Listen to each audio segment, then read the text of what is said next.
गंगा कैलाश से निकलती है या गोमुख से? आपका उत्तर होगा कि गंगा गोमुख से निकलती है। हमें यही बताया भी जाता है कि गंगोत्री ग्लेशियर से पिघलकर आने वाला जल गोमुख के रास्ते बाहर आता है। आरंभ में इसे भगीरथी कहते हैं, जो आगे चलकर देवप्रयाग के बाद गंगा का रूप ले लेती है।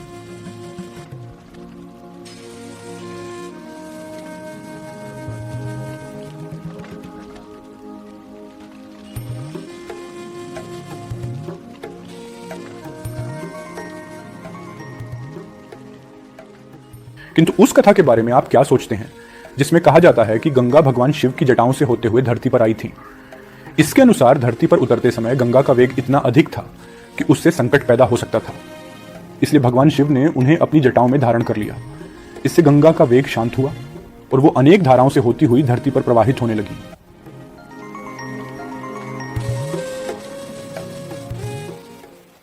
यदि कभी आप तिब्बत में स्थित कैलाश पर्वत को सामने से देखें तो आपको गंगा के अवतरण से जुड़ी इस पौराणिक कथा का असली अर्थ समझ में आएगा।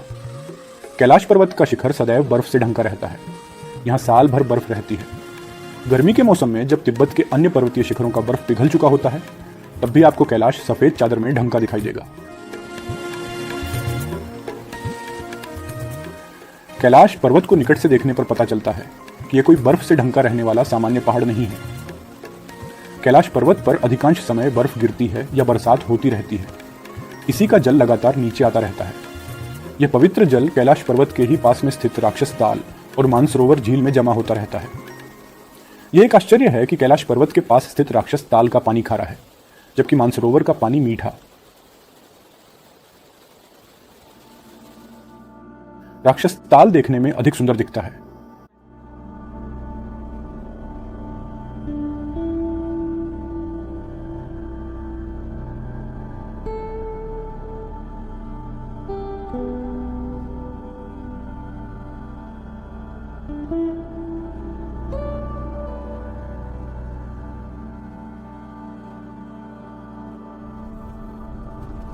सुंदर तो मानसरोवर झील भी है, किंतु इसकी सुंदरता में दिव्यता अधिक है।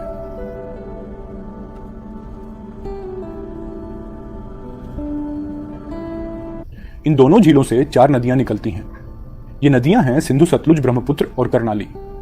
पहले 3 नदियों का नाम तो आपने सुना ही है, लेकिन हो सकता है कि कर्णाली नदी का नाम आपने पहले नहीं सुना होगा। कारण यह कि यह नाम भारत में प्रचलित नहीं है। इस चौथी नदी को नेपाल में कर्णाली के नाम से जाना जाता है। तिब्बत में मानसरोवर क्षेत्र से निकलकर कर्णाली नदी पहले नेपाल में प्रवेश करती है। वहां से यह कई छोटी बड़ी धाराओं के माध्यम से उत्तर प्रदेश और उत्तराखंड में प्रवेश करती है। कर्णाली नदी का भारत में प्रवेश करते ही नाम बदल जाता है और यह घाघरा कहलाने लगती है। घाघरा वही नदी है जिसके तट पर भगवान राम की नगरी अयोध्या बसी हुई है। वहां पर घाघरा को सरयू नाम से जाना जाता है। योगी आदित्यनाथ सरकार ने अब पूरी घाघरा नदी का नाम बदलकर सरयू कर दिया है, ताकि लोग इसके वास्तविक महत्व को समझ सकें।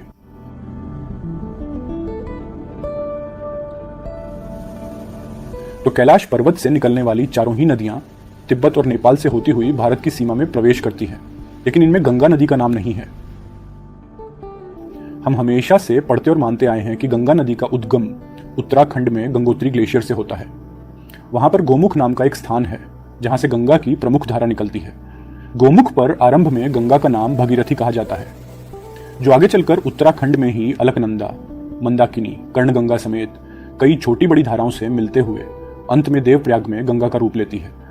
शिव पुराण के अनुसार मां गंगा भगवान शिव को पति के रूप में पाना चाहती थी।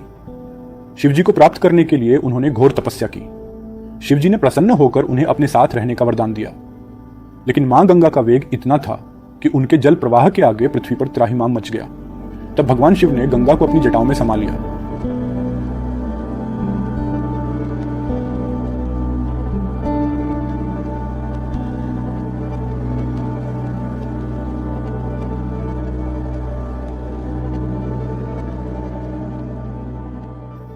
कभी आप कैलाश पर्वत को उसके उत्तरी छोर पर खड़ा होकर देखें तो आपको यह रूपक बिल्कुल सत्य प्रतीत होगा। कैलाश पर्वत पर आकाश से वर्षा होती रहती है, जो वहां पर बर्फ बन जाती है। फिर ये ही पिघलकर पानी के रूप में नीचे की ओर आता है।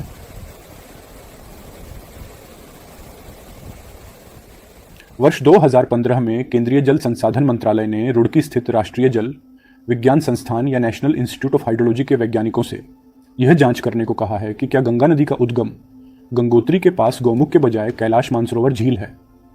वैज्ञानिक नदी के स्रोत का पता लगाने के लिए आइसोटोप ट्रेसर तकनीक का उपयोग करेंगे। हालांकि अभी तक इस अध्ययन में बहुत प्रगति नहीं हो पाई है, क्योंकि मानसरोवर तिब्बत की सीमा में पड़ता है और चीन सरकार इस अध्ययन में सहयोग नहीं कर रही है। गंगा के वास्तविक उद्गम पर इस शोध के परिणाम कब आएंगे हम नहीं जानते, लेकिन यह प्रश्न पूरी तरह से उचित है कि यदि कैलाश शिव का निवास स्थान है तो गंगा का उद्गम वहां से दूरी पर स्थित गोमुख में क्यों है। इस प्रश्न का उत्तर मिलता है उन लोगों से जिन्होंने गंगा और कैलाश मानसरोवर दोनों को निकटता से देखा है। गंगा के पानी में बैक्टीरिया पाया जाता है। इसके कारण गंगा का जल लंबे समय तक खराब नहीं होता। इसी के कारण इस जल में एक प्रकार की सुगंध होती है। इसकी पुष्टि वे लोग करते हैं जो गंगा में आए वर्तमान प्रदूषण के पहले से इसे देख रहे हैं। आप भी सुगंध को ऋषिकेश और हरिद्वार की गंगा में अनुभव कर सकते हैं। जब आप कैलाश के निकट स्थित मानसरोवर झील के किनारे खड़े हों तो आपको बिल्कुल गंगा वाली सुगंध अनुभव होगी। यह एक रूपता हिमालय के क्षेत्र में ही बह रही अन्य किसी अन्य नदी में देखने को नहीं मिलती। सबसे बड़ी समानता यह है कि गंगा की तरह मानसरोवर का जल भी खराब नहीं होता।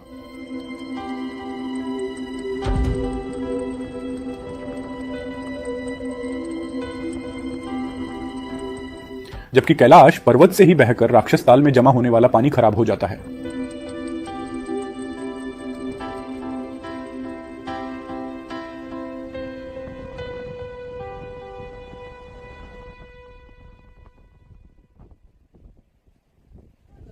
वैज्ञानिकों का अनुमान है कि संभवतः कैलाश मानसरोवर क्षेत्र से कोई भूमिगत जलधारा जाती है जो गंगोत्री या गोमुख के पास से निकलती होगी, लेकिन इसकी पुष्टि के लिए व्यापक शोध की आवश्यकता है।